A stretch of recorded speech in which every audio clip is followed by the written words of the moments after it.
श्रीं ह्रीं सरस्वत्यै स्वाहा शिरो मे पातु सर्वदा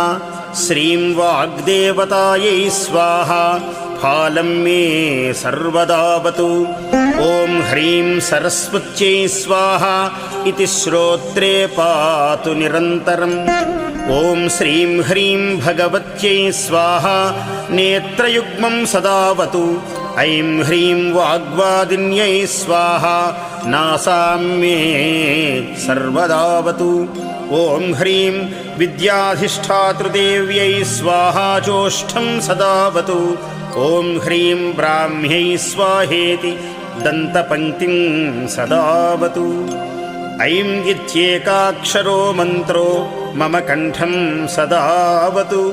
ॐ श्रीं ह्रीं पातु मे ग्रीवां स्कन्धौ मे श्रीः सदावतु